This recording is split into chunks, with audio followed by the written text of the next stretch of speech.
हमें शुरुआत अपने घर से करनी पड़ेगी, क्योंकि घर में कहीं ना कहीं हम दोहरा मापदंड लेकर चलते हैं। जब हमारे घर में एक बेटा पैदा होता है तो ढोल लंगाड़े बजने शुरू हो जाते हैं, बहुत बड़े बड़े कार्यक्रम होते हैं, हम हवन कीर्तन कराते हैं, यहाँ तक कि माता की चौकी लगाते हैं और हरिद्वार पता नहीं कहाँ कहाँ की यात्राएं हम कर डाल देते हैं। और कम से कम हम 50-60 हज़ार रुपए से लेकर 1 लाख रुपए तक उस पर बर्बाद कर देते हैं, सिर्फ किस लिए कि घर में बेटा प्राप्त हुआ है। लेकिन वहीं जब हम देखते हैं कि एक बेटी का जन्म होता है तो घर में मातम सा छा जाता है। ऐसा होता है नहीं होता? और इस तरह की जो बातें चलती है समाज में, वो सबसे पहले हमारे परिवार में जो बड़े बुजुर्ग होते हैं वही करते ना, अरे बेटी पैदा हो गई, मतलब बेटी पैदा क्या हो गई, आफत पैदा हो गई। मतलब पैदा हुई है और आप जैसे ही बेटी पैदा हुई मतलब उसके शादी विवाह तक को लेकर इतने चिंतित हो जाते हैं। आपने उसको पाला पोसा नहीं, आपने उसको स्कूल नहीं भेजा, आपने उसकी नौकरी नहीं लगाई, बल्कि आप क्या सोचने लगे कि अरे कर्जा सर पे आ गया।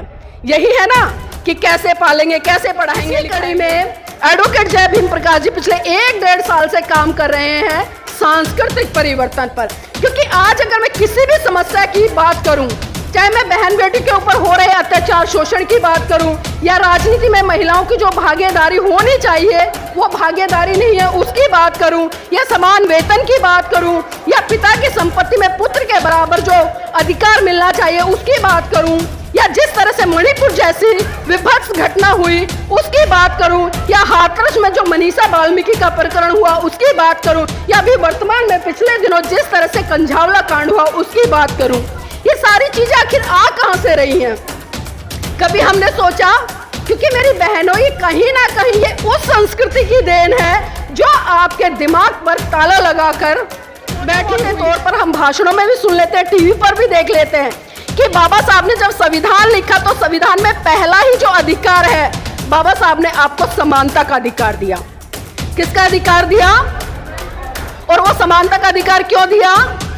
क्योंकि आप कभी भी अपने आप को छोटा ना समझ सको, अपने आप को हीन ना समझ सको।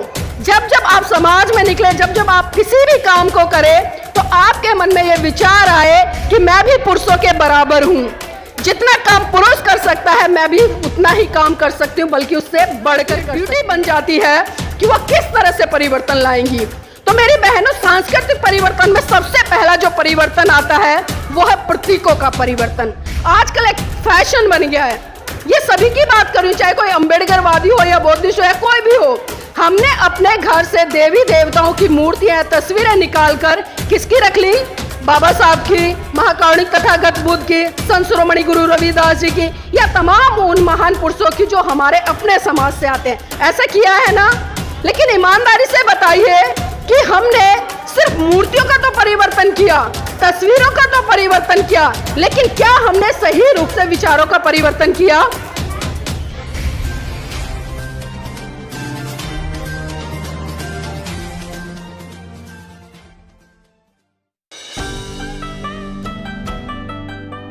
सर्वप्रथम महाकारुणिक तथागत बुद्ध को अपनी संकल्पनाओं के सुमन अर्पित करते हुए समस्त भारतीय नारी के मुक्तिदाता, बहुजनों के मुक्तिदाता, दुनिया का सूरज, ज्ञान का प्रतीक, संविधान के रचयिता परम पूज्य बाबा साहब को सत सत नमन करते हुए बहुजनों को भारत में सत्ता के गलियारों तक ले जाने वाले साहब मान्यवर काशीराम जी को नमन करते हुए देश में पाखंडवाद को अपनी जूती की नोक से धराशाही करने वाले पेरियार जी को नमन करते हुए इस देश में शिक्षा की अलग जगह कर महिलाओं के लिए पहला स्कूल खोलने वाले फूले दंपति राष्ट्रपिता ज्योतिबा फूले और माता सावित्री बाई जी को नमन करते हुए और इस देश में बाबा साहब के साथ में कंधे से कंधा मिलाकर इस देश की महिलाओं के लिए एक संघर्ष भरा जीवन देने वाली माता रमाबाई जी को नमन करते हुए और एक क्रांति की ज्वाला जगाने वाली फूलन देवी जी को नमन करते हुए और आज इस कार्यक्रम का आयोजन कर रही महिला अंबेडकर जन संघर्ष समिति का मैं तहे दिल से साधुवाद करती हूँ, धन्यवाद करती हूँ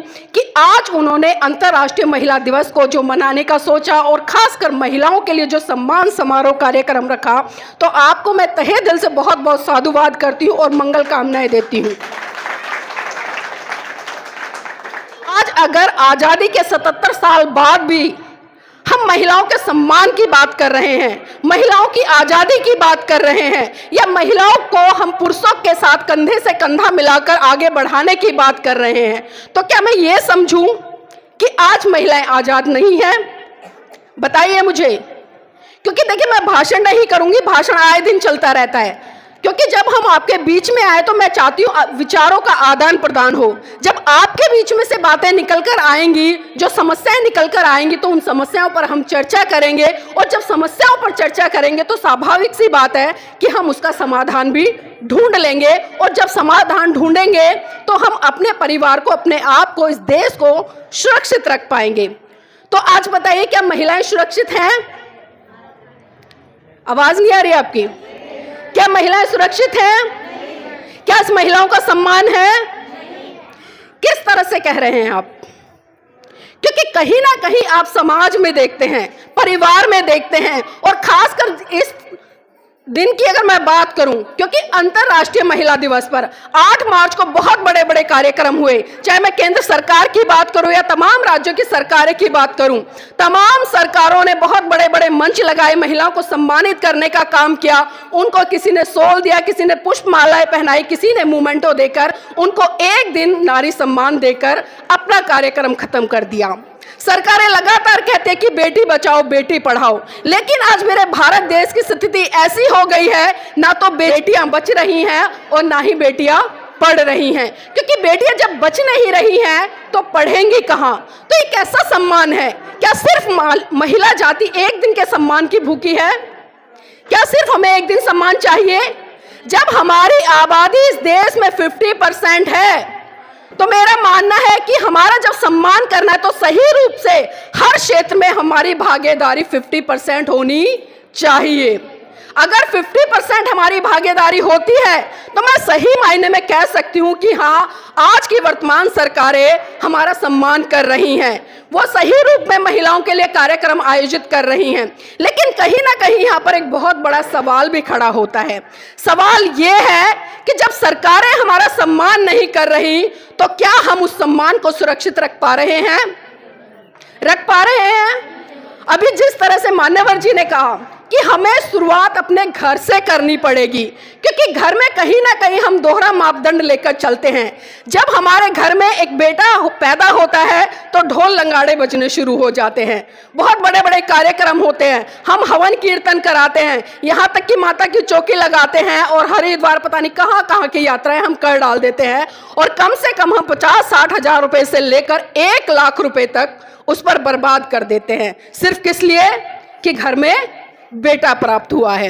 लेकिन वहीं जब हम देखते हैं कि एक बेटी का जन्म होता है तो घर में मातम सा छा जाता है। ऐसा होता है, नहीं होता? और इस तरह की जो बातें चलती है समाज में, वो सबसे पहले हमारे परिवार में जो बड़े बुजुर्ग होते हैं वही करते ना, अरे बेटी पैदा हो गई, मतलब बेटी पैदा क्या हो गई? आफत पैदा हो गई। मतलब पैदा हुई है और आप जैसे ही बेटी पैदा हुई, मतलब उसके शादी विवाह तक को लेकर इतने चिंतित हो जाते हैं। आपने उसको पाला पोसा नहीं, आपने उसको स्कूल नहीं भेजा, आपने उसकी नौकरी नहीं लगाई, बल्कि आप क्या सोचने लगे कि अरे कर्जा सर पे आ गया। यही है ना कि कैसे पालेंगे, कैसे पढ़ाएंगे लिखाएंगे। और फिर एक दूसरी बात देखिए, चलिए बहुत सारे परिवार ऐसे होते हैं जो अच्छी विचारधारा को लेकर आगे बढ़ते हैं और वो बेटियों को जन्म लेने पर खुश होते हैं और उत्सव भी मनाते हैं। लेकिन कहीं ना कहीं आज भी हम समाज में देख रहे हैं कि बेटी जैसे ही 18-20 साल की होती है तो एक विचार मन में चलने लगता है कि बेटी बड़ी हो गई है, उसका विवाह कर दो। और हम क्या करते हैं, जब से पैदा हुई और विवाह तक, कम से कम आज अगर हम नॉर्मल भी शादी की बात करें तो हम कितना पैसा एक विवाह पर खर्च कर देते हैं? 5 लाख। ये बड़ा नॉर्मल बता रही हूं मैं। आज जो साधारण शादी होती है उसमें भी 4-5 लाख रुपए हम खर्च कर देते हैं। लेकिन आप ईमानदारी से बताइए कि जब आप अपनी बेटी को शिक्षित कराने के लिए, उसको आगे की शिक्षा दिलाने के लिए सोचते हैं, क्या कभी आपके मन में ख्याल आता है कि जो 5 लाख रुपए हम उसके विवाह पर खर्च करेंगे, वो पैसा उसके विवाह पर खर्च ना कर बल्कि उसकी शिक्षा पर लगा दें? कभी सोचते हैं? नहीं सोचते। और कई बार जब बिटिया जिद भी करती है कि मुझे पढ़ा दीजिए, मेरा सपना है, मैं कुछ बनना चाहती हूँ, अपने पैरों पर खड़ा होना चाहती हूँ, तो हम माएँ खुद कहते हैं अरे पढ़ लिख कर क्या करेगी, अगले घर ही तो जाना है, चूल्हा चौका करना है। इस तरह की सोच आज भी 77 साल के बाद जब भारत आजाद है, आज भी इस तरह की सोच हमारी है। तो ये सोच कहाँ से उत्पन्न हो रही है? ये सारी की सारी सोच हमारे मन से उत्पन्न हो रही है, हमारे आसपास में जो परिवेश है उससे उत्पन्न हो रही है, हमारे घर में जो चर्चाएं चल रही है उससे उत्पन्न हो रही है।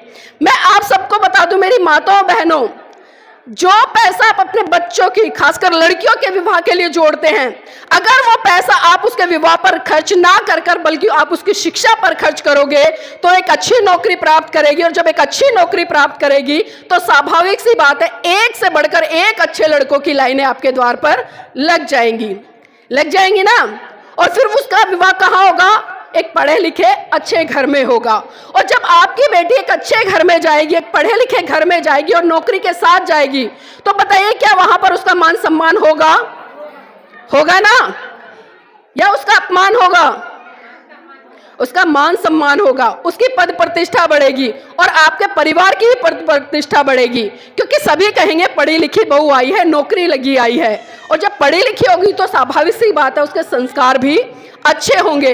तो इसलिए मैं आपसे निवेदन करना चाहती हूँ, अगर सही रूप से आप महिलाओं का सम्मान करना चाहते हैं या आज के इस दिन को अंतर्राष्ट्रीय महिला दिवस के रूप में मनाना चाहते हैं, तो सबसे पहले शुरुआत अपने घर से करो, क्योंकि जब तक हम अपने आप से शुरुआत नहीं करेंगे हम कभी भी परिवर्तन नहीं कर पाएंगे। क्या नहीं कर पाएंगे ना? मैं बिल्कुल स्पष्ट कह रही हूं, क्योंकि पारिवारिक चीजें हैं, हम घर में भी देखते हैं, परिवार में भी देखते हैं, आस पड़ोस में भी देखते हैं। हमारी बेटी 10-12 साल की नहीं हुई, हमने उससे काम कराना शुरू कर दिया, करते हैं ना। लेकिन वहीं दूसरी तरफ जब हमारा बेटा चाहे वो 20 साल का भी हो जाए, हम उससे कभी ये नहीं कहते बेटा एक गिलास पानी ला के दे दे, लेकिन घर के सारे काम का भार हम अपनी बेटियों पर डाल देते हैं। क्या ये उचित है? क्या ये समानता है? नहीं है ना। अब आप खुद देखिए कि आपकी बेटी के साथ में भेदभाव कौन कर रहा है? क्या वो पिता कर रहा है जो पुरुष है, या वो माँ कर रही है जो एक नारी है? कौन कर रहा है? कौन कर रहा है बताइए ना। माँ कर रही है ना, और माँ कौन है? एक महिला है। और आज हम महिला दिवस मना रहे हैं, तो क्या सही रूप में आज हम महिला दिवस को सार्थक कर पा रहे हैं? नहीं कर पा रहे हैं। तो इसलिए कहती हूँ छोटी छोटी बातें हैं, लेकिन हम इन बातों को नहीं समझ पाते। हम देखते हैं कि सरकारी जो कर्मचारी महिलाएं हैं उन्होंने अंतर्राष्ट्रीय महिला दिवस का कार्यक्रम आयोजित करते हैं, हमें उन्हें देख के बड़ा अच्छा लगता है कि हाँ भाई वो पढ़ी लिखी हैं, सरकारी पद पर हैं, इसलिए मना रहे हैं। लेकिन क्या कभी हमारे मन में ये विचार आता है कि हम उसकी शुरुआत खुद से करें? अभी जिस तरह से भाई जी कह रहे थे कि हमें अपने घर के लिए बहू कैसी चाहिए, बड़ी संस्कारी चाहिए, साड़ी पहन कर रहे, घूंघट कर रहे, सबका मान सम्मान करे, ऊंची आवाज में किसी से बात ना करे, किसी से हंसकर ना बोले। लेकिन जब अपनी बेटी की शादी करते हैं तो बेटी की शादी के लिए हमारे मापदंड क्या होते हैं कि हमारी बेटी अच्छे से घर में जाए, वहां पर पैंट शर्ट पहन कर रहे, बड़े खुले विचारों की रहे, वो किसी से घूंघट ना करे। ऐसा होता है ना? सच बताइए आप, होता है ना ऐसा?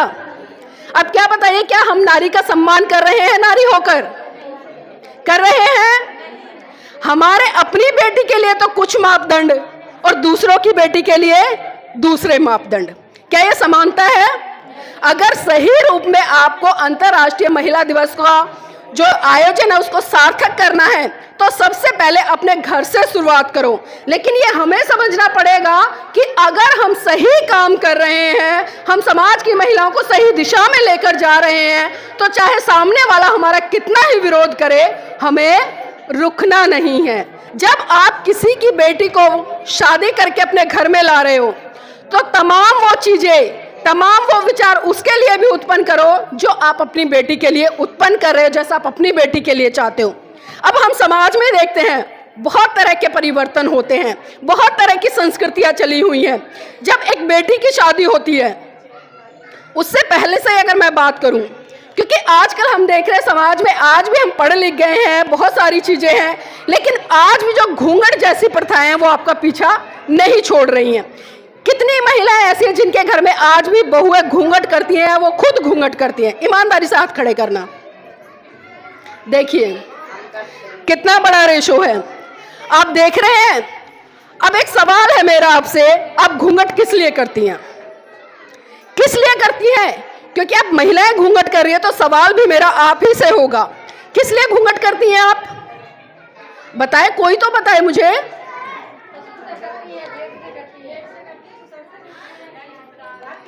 उनका ससुराल है, जेठ से करती हैं, ससुर से करती हैं और ससुराल है इसलिए करती हैं।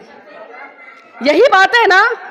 अब एक चीज बताइए कि जब आपका बेटा वो अपनी ससुराल जाता है तो वहां पर उसके भी ससुर हैं, ससुर है ना। अगर उसका साला बड़ा है तो एक तरह से हम वो जेठ के तौर पे देख सकते हैं उसको। भाई जब वो अपनी ससुराल गया है वहां पर उसके भी सास ससुर हैं या रिश्ते में बड़े लोग हैं, तो क्या कभी आपने देखा है वो बेटा घूंघट करके जाता हो? कभी देखा है आपने? लेकिन लोगों ने कहा और हमने मान लिया। और ये महिलाएं कहती है कि बेटी है, बड़ी हो गई है, शादी हो गई है और ससुराल चली गई और ससुराल में जेठ है, ससुर है, इसलिए उसको घूंघट करना पड़ता है। और घूंघट किसका प्रतीक है? देखिए, अगर आप मेरी बात सुनेंगे तो मैं बात रखूंगी, वरना मैं बात यहीं खत्म कर दूंगी। आप अपनी बातें कर लो या फिर मुझे सुन लो, क्योंकि मैं अपना बहुत ही काम छोड़ के आई हूं, मैं आपको बता दूं। और जब मैं आपके बीच में आई हूं, कुछ चर्चा करने के लिए आई हूं, क्योंकि देखिए चर्चाएं रोज होती हैं, लेकिन उस पर जब तक हम चिंतन मनन नहीं करेंगे, सोचेंगे नहीं, विचारेंगे नहीं, तब तक हम कुछ नहीं करते। आपके सामने तमाम घटनाएं घटती हैं, आप घटनाओं को देखते हैं और थोड़ी देर के बाद में टीवी घर पे चलाया, कोई डांस आया, कोई हंसी मजाक का सीरियल आया, उस गंभीर घटना को आप 2 मिनट में भूल जाते हो ना। तो इसीलिए मैं चर्चा करने आई हूं और इस चर्चा में आप सभी मेरे साथ में जुड़े, क्योंकि जब तक हम जुड़ेंगे नहीं, कोई फायदा नहीं है मेरा यहाँ पर आने का। मैंने लंबा चौड़ा भाषण दे दिया, आपने 10-20 बार तालियां बजा दी और मैं यहाँ से चली गई। बताइए कोई फायदा हुआ उसका? फायदा हुआ उसका? फायदा कब होगा? जब आप, अगर मैंने 50 बातें यहाँ पर कही हैं और आप उन 50 बातों में से, मैं ये नहीं कहती कि 50 के 50, अगर आप 10 बातें भी अपने जीवन में उतार लेती हैं, उन पर विचार करती हैं और अपने जीवन में, अपने परिवार में, अपने समाज में सुधार करती हैं, तो मैं कह सकती हूँ कि मेरा आना यहाँ पर सफल है। और आप भी कह सकते हैं कि हमने यहाँ पर जो 3-4 घंटे लगाए हैं, आप काम धाम छोड़कर बैठे हो, बच्चों को छोड़कर बैठे हो, तो कुछ ना कुछ तो यहाँ पर लेने के लिए बैठे होंगे, इसीलिए बैठे हैं ना, या सिर्फ खाली टाइम पास करने आए हैं? नहीं, बहुत अच्छी बात है। तो मैं बात कर रही थी घूंघट की। अब घूंघट को जिस तरह से मेरी बहन ने कहा कि इज्जत का प्रतीक है, ऐसे ही बोलती है ना बड़ी बुजुर्ग जो महिलाएं हैं, सास है घर में या जेठानी है, अगर महिलाएं घूंघट नहीं करती उनकी बहुएं, तो क्या कहती है? अरे किसी की इज्जत नहीं करती, ऐसे ही कहती है ना। जब इज्जत की बात है और घूंघट करने से इज्जत होती है, तो मेरा मानना है कि आप अपने बेटे को भी घूंघट करा दो, इज्जत डबल हो जाएगी। भाई बात इज्जत की है ना, क्योंकि जब बहू के घूंघट करने से इज्जत बढ़ रही है और अच्छी बात है कि इज्जत बढ़ रही है, तो बेटे को भी घूंघट कराओ, इज्जत डबल हो जाएगी। लेकिन क्या हम ऐसा करेंगे? और अभी हम कह रहे थे कि हम बाबा साहब के अनुयायी हैं, कह रहे थे ना। क्या बाबा साहब ने कभी भेदभाव करने के लिए कहा आपसे? कहा? मेरी बहनों, आप सभी जानते हैं, क्योंकि मोटे मोटे तौर पर हम भाषणों में भी सुन लेते हैं, टीवी पर भी देख लेते हैं कि बाबा साहब ने जब संविधान लिखा तो संविधान में पहला ही जो अधिकार है, बाबा साहब ने आपको समानता का अधिकार दिया। किसका अधिकार दिया? और वो समानता का अधिकार क्यों दिया? क्योंकि आप कभी भी अपने आप को छोटा ना समझ सको, अपने आप को हीन ना समझ सको। जब जब आप समाज में निकले, जब जब आप किसी भी काम को करें, तो आपके मन में ये विचार आए कि मैं भी पुरुषों के बराबर हूं, जितना काम पुरुष कर सकता है मैं भी उतना ही काम कर सकती हूं, बल्कि उससे बढ़कर कर सकती हूं। लेकिन क्या अभी हम ऐसा सोचते हैं? सोचते हैं ऐसा? आहट का अभी मैंने जिक्र किया। सबसे पहले जब लड़की को देखने जाता है तो कौन जाता है? ससुर जाता है। और कौन जाता है? जेठ जाता है। और कौन जाता है? देवर जाता है। मतलब जो रिश्ते में बड़े हैं वो जाते हैं ना। अब वो उस लड़की को खूब चला फिला कर देखते हैं, उठा कर देखते हैं, सर पे अगर कपड़ा है तो उस कपड़े को भी हटवा देते हैं कि लड़की कहीं गंजी ना हो।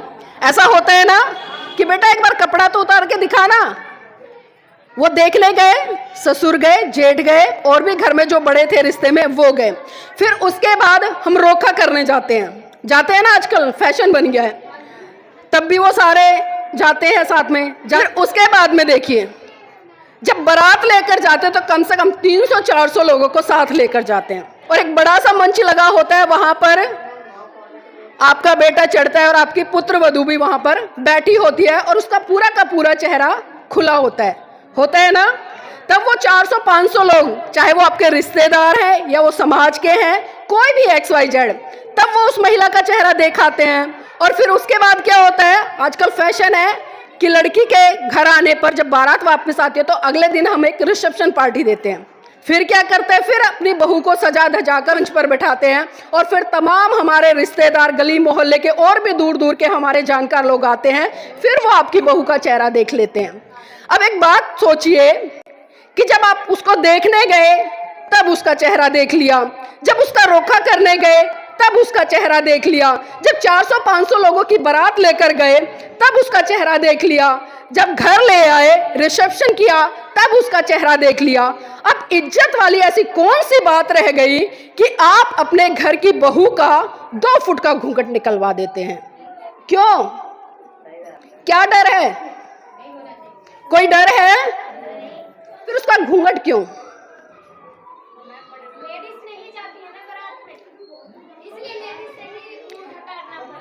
नहीं, मैं बात कर रही हूँ, लेकिन उसके बाद तो ससुराल में आई है ना, उसके बाद तो ससुराल में आ गई है ना वो। मैं बात कर रही हूँ ससुराल में घूंघट करने की। लेकिन हम कभी भी इस दिशा में जाकर नहीं सोचते और कभी सवाल भी खड़ा नहीं करते। अब चेहरा कौन छुपाता है? जिसने कोई गलत काम किया, चेहरा वही तो छुपाता है ना। या किसी की शक्ल बहुत बुरी हो वो छुपाएगा, या किसी ने कोई क्राइम कर दिया हो, पुलिस पकड़ कर ले जाती है। आपने देखा होगा जो चोर डकैत होते हैं उनके सर पर रुमाल बांध दिया जाता है, मतलब चेहरे पर, इसलिए किया जाता है ना कि उन्होंने गलत काम किया है। अब आप खुद बताएं कि आपने ऐसा कौन सा गलत काम किया है कि आप इतनी सुंदर होते हुए भी चेहरा ढक लेती हैं? बताइए मुझे। यहाँ पर सासें कितनी बैठी हैं जिनके घर में बहुएं हैं? बैठी हैं, कई बैठी हैं, हाथ नहीं उठा रही हैं। अच्छा भाई, आपस में बात मत कीजिए, मेरे जाने के बाद खूब बात कर लेना। और मुझे पता आप ये भी कहोगे कि आई थी, लंबा चौड़ा भाषण देके चली गई, ये तो कर सकती है पर हम नहीं करवाएंगे। नहीं होता है अक्सर, क्योंकि जब मैं देश के अलग अलग कोने में जाती हूँ, चाहे मैं राजस्थान जाऊँ, पंजाब जाऊँ, हरियाणा जाऊँ, तो वहाँ की महिलाएं शिकायत करती हैं कि बहन जी आपके सामने तो सारे पुरुषों ने हाथ खड़े कर लिए कि आज के बाद हम अपने घर की बहुओं से घूंघट नहीं कराएंगे, और सास भी खड़े कर लेती हैं कि आज के बाद हम अपनी बहुओं के घूंघट नहीं कराएंगे। लेकिन बहन जी जैसे ही आप चली जाती हो तो क्या कहती हैं? अरे आई थी बड़ी पढ़ी लिखी, भाषण देकर चली गई। ये मैं वास्तविक सच्चाई बता रही हूँ। लेकिन ये भी सच है कि जो लोग सोचते हैं, विचारते हैं, चिंतन मनन करते हैं और इन चीजों के फायदे और नुकसान देखते हैं, वो परिवर्तन बहुत बड़े स्तर पर करते हैं।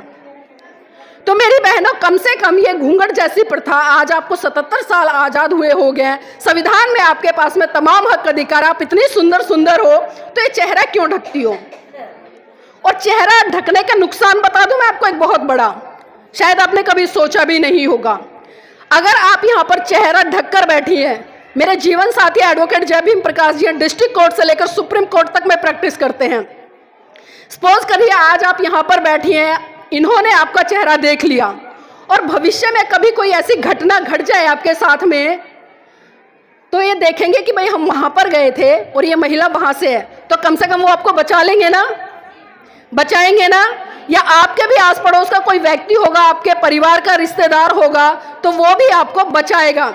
लेकिन जब किसी ने आपकी शक्ल नहीं देखी, आपका बलात्कार रोड पे हो रहा है, वहां से हमारे परिवार के लोग भी गुजर रहे हैं, हमारे रिश्तेदार, हमारे समाज के भी गुजर रहे हैं, हमारे आस पड़ोस के भी गुजर रहे हैं, क्या कोई आपको बचाने आएगा? आएगा? बताइए क्यों नहीं आएगा? क्योंकि वो आपको जानता ही नहीं है। यही है ना, क्योंकि वो आपको जानता ही नहीं है, उसने आपको देखा ही नहीं है। जब आपने उसने देखा ही नहीं आपको, तो वो कैसे आपको बचाएगा? लेकिन अगर उसने आपका चेहरा देखा होगा तो वो तुरंत वहां पर आपकी रक्षा करेगा कि अरे ये तो मेरे पड़ोस की बहू है, ये तो फलाने की बहू है, बचाएगा नहीं बचाएगा। तो मेरी बहनों और यहाँ पर जितनी मेरी सासू माएँ बैठी हैं, मैं उनसे आग्रह करूंगी कि आज के बाद अपने घर की बहुओं के घूंघट मत करवाना। अगर सही रूप में आप नारी का सम्मान करती हैं, क्योंकि एक कहावत मैं सुनती हूँ कि महिला की दुश्मन महिला, सुनते हो ना आप भी, इस कहावत को आप बिल्कुल बदल दीजिए। अगर सही रूप में कोई महिला का सम्मान कर सकता है ना, तो वो महिला ही कर सकती है, मैं गारंटी से कह रही हूँ। लेकिन इसमें पहल हमें खुद करनी पड़ेगी, हमें खुद आगे बढ़कर आना पड़ेगा। अगर आपसे समाज में कोई भी कहे कि अरे आपके घर की बहू है, घूंघट नहीं करती, इज्जत नहीं करती, तो आपकी जिम्मेदारी बनती है उसको समझाने की। बहू मेरी और मैं उसको ऐसे संस्कार दूंगी कि वो बिना घूंघट के भी समाज के लोगों की, परिवार के लोगों की इज्जत करेगी। अब मैं इतना लंबा घूंघट निकाल लूं और उसमें से अच्छी अच्छी गालियां देती रहूं, तो बताइए क्या फायदा उस घूंघट का। और मैं घूंघट ना करूं और मैं अपने सास ससुर की सेवा करूं, पड़ोस का कोई व्यक्ति आ जाए या रिश्तेदार मेरे घर पे आए, मैं तुरंत उसके लिए पानी लेकर आऊं, चाय बनाऊं, उसका सम्मान सत्कार करूं, उसके पैर छूं, तो बताइए ये सम्मान है या घूंघट निकालकर मैं उसको अच्छी अच्छी गालियां देती रहूं। आप खुद विचार करिए, क्या आपको घूंघट में गालियां बकने वाली बहू चाहिए या फिर वो बहुएं चाहिए जो बिल्कुल स्वतंत्र रहे, खुले विचारों के रहें और आपका मान सम्मान सत्कार करें। आप खुद सोचिए, क्योंकि बातें सुनने में बड़ी साधारण लग रही होंगी, लेकिन इन बातों का आपके जीवन में बहुत बड़ा महत्व है। मैं कह रही हूं ना, हमारे दोहरे मापदंड होते हैं, अपनी बेटी के लिए कुछ और अपनी बहू के लिए कुछ और। जिस दिन आपने अपनी बहू को अपनी बेटी समझ लिया ना, मैं कहती हूँ जो सास बहू की लड़ाई होती है ना, वो हमेशा हमेशा के लिए खत्म हो जाएगी। जब हमारी बेटी से 10 गलती होती है और हम उसकी 10 गलतियों को माफ करते हैं, तो हमें इतना बड़ा दिल रखना चाहिए कि जब बहू से अगर 1 गलती हो जाए, 2 गलती हो जाए, तो उसको बेटी की गलती समझकर उसको माफ कर दें। और मैं बहुओं से भी कहूंगी, क्योंकि आजादी मिली है तो उसका भी आपको नाजायज फायदा नहीं उठाना है। बात दोनों तरफा है। अगर आप अपनी सास को सास ना समझकर माँ समझेंगी, तो वो भी आपको बेटी की तरह प्यार देगी, दुलार देगी, आपका मन सम्मान करेगी, और जितनी चाहत वो अपनी बेटी के लिए रखती है, उतनी चाहत वो आपके लिए भी रखी है। अब आप खुद सोच लीजिए आपको किस तरह से रहना है, क्योंकि हम आज़ादी की बात कर रहे हैं, महिला सम्मान की बात कर रहे हैं, अंतर्राष्ट्रीय महिला दिवस की बात कर रहे हैं और महिलाओं को आगे बढ़ाने की बात कर रहे हैं। एक बार हाथ खड़े करना, सारी महिलाएं, दोनों हाथ खड़े कर लो। Very good. एक बार पुरुष साथियों से चाहूंगी, एक बार इनको देख लीजिए, महिलाओं को हाथ ऊपर कर लीजिए, मैंने क्यों खड़े करवाए हैं। गुड, नीचे कर लीजिए। अब एक बार मेरे पीछे कुछ पुरुष साथी बैठे हैं, वो हाथ ऊपर करे दोनों। एक बार पीछे देख लीजिए आप मुड़ के। धन्यवाद, नीचे कर लीजिए। अब आपको समझ आया कि मैंने ये हाथ क्यों खड़े करवाए? किसी को समझ आया? आप में से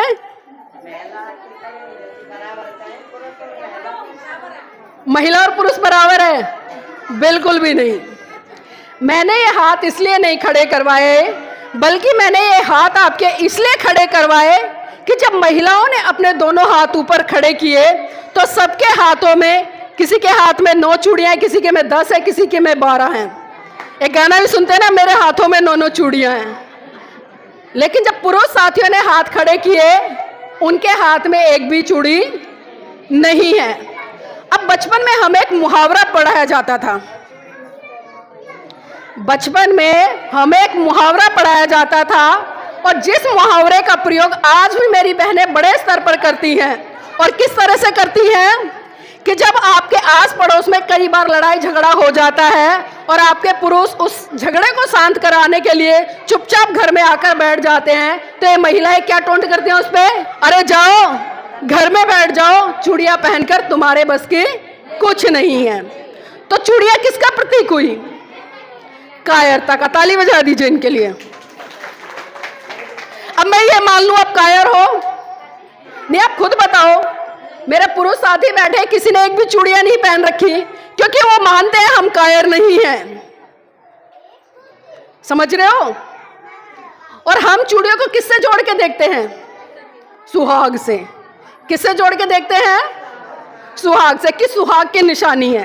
अब पुरुष ऐसा क्या पहनता है जिसको हम ये कहें कि उसके सुहाग की निशानी है? नहीं, कभी हम सोचते हैं भाई जब समाज में शादी हो रही है, एक लड़के की और एक लड़की की, इन दोनों की शादी होती है ना, लेकिन परिवर्तन देखिए आप, एक लड़की को सर से लेकर अगर मैं पांव तक बात करूं, उसको पूरा का पूरा साजो श्रृंगार और ऐसे आभूषणों में ला दिया जाता है जिससे कि दूर से ही देखते पता चल जाए कि वो लड़की शादीशुदा है। उदाहरण के तौर पर अगर मैं बात करूं, उंगलियां होती है उसमें क्या डाल देते हैं हम, बिछुए डाल देते हैं, पैरों में पाजेब डाल देते हैं, हाथों में चूड़ियां पहना देते हैं, गले में मंगलसूत्र डाल देते हैं, माथे पे बिंदी लगा देते हैं और मांग में सिंदूर भर देते हैं। क्या कभी पुरुष के साथ ऐसा हुआ है जिससे कि दूर से यह पता चले कि भाई वो शादीशुदा है?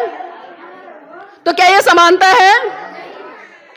भाई जब शादी दोनों की हो रही है तो कुछ तो परिवर्तन होना चाहिए ना पुरुष में भी, या क्या सारा का सारा परिवर्तन महिलाएं करेंगी? हाँ बिल्कुल लगानी चाहिए, अगर वो आपकी नहीं उतरवा दे तो। देखिए, ना तो मैं घूंघट की पक्षधर हूं, चाहे महिला हो या पुरुष हो, और ना ही 16 श्रृंगार की पक्षधर हूं, क्योंकि देखिए मेरी बहनों, चाहे चूड़ियां आप सोने की पहन रहे हो वो बेड़ियां ही है, चाहे पजेब आप सोने की पहन रहे हो वो गुलामी की बेड़ियां ही है। मैं यहाँ पर बात करूं, अगर आपको जिस दिन एहसास हो जाएगा कि ये सारी चीजें हमारी गुलामी का प्रतीक है, तो आप इसको एक झटके में तोड़ दोगे। और इसे कभी भी 16 श्रृंगार का प्रतीक मत सोचो। अगर 16 श्रृंगार का प्रतीक इसे सोच रहे हो, यहाँ पर कितनी महिलाएं ऐसी हैं जो बोध हैं? 1 2 3 4 5 6 7 8 9, चलिए देखिए 10-12 महिलाएं ऐसी हैं जिन्होंने कहा कि हम बौद्ध धर्म को मानते हैं। अब बौद्ध धर्म हमेशा समानता की बात करता है ना। अब आप बताइए, जो ये चूड़ियां हैं, मांग में सिंदूर है या गले में मंगलसूत्र है, क्या ये समानता का प्रतीक है? और मेरी बहनों, मैं आपको बता दूं, अगर आपको किसी भी क्षेत्र में क्रांति करनी है, चाहे वो राजनीतिक है, धार्मिक है या फिर सामाजिक है, जब तक आप किसी भी चीज को बड़ी बारीकी से नहीं समझोगे ना, तब तक आप क्रांति नहीं कर पाओगे। हमारे बीच में एडवोकेट जय भीम प्रकाश जी बैठ रहे हैं, लगातार पिछले 1-1.5 साल से सांस्कृतिक परिवर्तन पर वो बहुत ज्यादा जोर दे रहे हैं। और सांस्कृतिक परिवर्तन किस तरह से किया जा रहा है? क्योंकि हम सब कह देते हैं कि हम बाबा साहब के अनुयायी हैं, लेकिन सही रूप में हम बाबा साहब को तो मानते, लेकिन बाबा साहब की नहीं मानते। अभी बहन कह रही थी, बिल्कुल सही बात है, क्योंकि चाहे हम किसी भी महान पुरुष की बात कर ले, जिस तरह से माता सावित्रीबाई फूले हैं, पूरा का पूरा जीवन उन्होंने इस देश की महिलाओं के लिए समर्पित कर दिया। उन्हें भी तमाम तरह के ताने झेलने पड़े, गोबर कीचड़ लोगों ने उनके ऊपर फेंका, तो क्या वो रुक गई? नहीं रुकी ना। तो क्रांति जब जब आप करने निकलोगे तो विरोध भी होगा, लेकिन ये हमें समझना पड़ेगा कि अगर हम सही काम कर रहे हैं, हम समाज की महिलाओं को सही दिशा में लेकर जा रहे हैं, तो चाहे सामने वाला हमारा कितना ही विरोध करे, हमें रुकना नहीं है। तो इसी कड़ी में एडवोकेट जय भीम प्रकाश जी पिछले 1-1.5 साल से काम कर रहे हैं सांस्कृतिक परिवर्तन पर।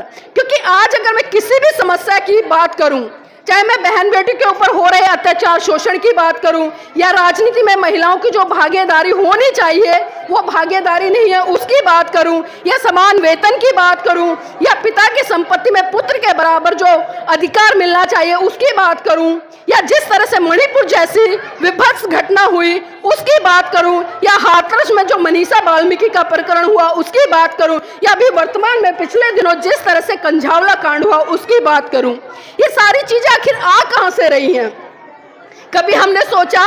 क्योंकि मेरी बहनों, ये कहीं ना कहीं ये उस संस्कृति की देन है जो आपके दिमाग पर ताला लगाकर बैठी हुई है, जिसने आपको इस तरह की अनाप शनाप चीजों को तो मानने के लिए प्रेरित कर दिया, विवश कर दिया, और आपको कर्मकांड, पूजा पाठ, आडंबर में इतनी बुरी तरह से उलझा दिया कि आप उससे बाहर निकलकर अपना भला भी नहीं सोच पा रही हैं। तो अगर मैं सांस्कृतिक परिवर्तन की बात करूं तो सांस्कृतिक परिवर्तन 3 तरह से होता है, और इसका जिक्र मैं इसलिए कर रही हूं क्योंकि आप महिलाएं हैं और महिला सम्मान आज हो रहा है या अंतर्राष्ट्रीय महिला दिवस मना रहे हैं, तो महिलाओं की ये ड्यूटी बन जाती है कि वह किस तरह से परिवर्तन लाएंगी। तो मेरी बहनों, सांस्कृतिक परिवर्तन में सबसे पहला जो परिवर्तन आता है वो है प्रतीकों का परिवर्तन। आजकल एक फैशन बन गया है, ये सभी की बात करूं, चाहे कोई अम्बेडकरवादी हो या बौद्धिस्ट हो या कोई भी हो, हमने अपने घर से देवी देवताओं की मूर्तियां, तस्वीरें निकालकर किसकी रख ली? बाबा साहब की, महाकारुणिक तथागत बुद्ध की, संत शिरोमणि गुरु रविदास जी की, या तमाम उन महान पुरुषों की जो हमारे अपने समाज से आते हैं। ऐसा किया है ना? लेकिन ईमानदारी से बताइए कि हमने सिर्फ मूर्तियों का तो परिवर्तन किया, तस्वीरों का तो परिवर्तन किया, लेकिन क्या हमने सही रूप से विचारों का परिवर्तन किया? हमने विचारों का परिवर्तन? किसी ने भी नहीं किया। और वही कारण है कि आज छोटी से लेकर एक बड़ी घटना तक आपके साथ में हो रही है और हम उसको समझ नहीं पा रहे हैं। हम बाबा साहब की जय जयकार कर लेते हैं, हम ज्योतिबा फूले जी की जय जयकार कर लेते हैं, हम बहन जी की जय जयकार कर लेते हैं, हम तमाम बहुजन नायक नायिकाओं की जय जयकार कर लेते हैं, लेकिन क्या कभी हम उस दिशा में आगे बढ़ते हैं जो विचार उन्होंने दिए, जो इतिहास उन्होंने दिया, जो साहित्य उन्होंने दिया, कि जाइए आप इसको पढ़िए, समझिए और सोचिए कि किस तरह से आपका भला हो सकता है, आपके परिवार का भला हो सकता है, आपके समाज का भला हो सकता है, आपके देश का भला हो सकता है। क्या कभी हमने वैचारिक परिवर्तन किया? हमने नहीं किया। और वही कारण है कि आज सत्ता पर बैठे हुए मुट्ठी भर लोग इतने बड़े तबके को आज भी कहीं ना कहीं गुलाम बनाकर रख रहे हैं। हम समानता की बड़ी बड़ी बातें कर लेते हैं, लेकिन सही रूप में जब समानता को चरितार्थ करने की बात आती है तो हम उससे कोसों दूर नजर आते हैं। अगर दूसरे सांस्कृतिक परिवर्तन की बात करूं, क्योंकि ये बात करी मैंने प्रतीकों का, मूर्तियां उनकी निकालकर दूसरी रख ली, लेकिन उनके विचारों को हमने मनोसात नहीं किया। और दूसरा सांस्कृतिक परिवर्तन क्या है, किस तरह का है? वो है रीति रिवाजों का और परंपराओं का परिवर्तन। और किस तरह के रीति रिवाज और किस तरह की परंपराएं? अगर मैं कल की ही बात करूं, 2 दिन पहले, परसों क्या था? अंतर्राष्ट्रीय महिला दिवस, और एक त्योहार और था, क्या था? महाशिवरात्रि था ना। अब महाशिवरात्रि पर यहां पर बैठी कितनी महिलाओं ने व्रत किया था? ईमानदारी से बताना। घर में, परिवार में बहुत सारे लोगों ने किया होगा, किया है ना। लेकिन क्या हमने सोचा कि उस व्रत को हम क्यों कर रहे हैं, किस लिए कर रहे हैं, उसका हमारे जीवन में क्या फायदा होने वाला है, या हमारे जीवन में क्या परिवर्तन आने वाला है? तो क्या हमने सोचा? लेकिन हमने क्या सोचा कि पहले से लोग करते आ रहे हैं, इसलिए हमें भी करना है। हमने उसका कोई लाभ और नुकसान नहीं देखा, लेकिन पहले से करते आ रहे हैं लोग, इसलिए हमने भी कर दिया।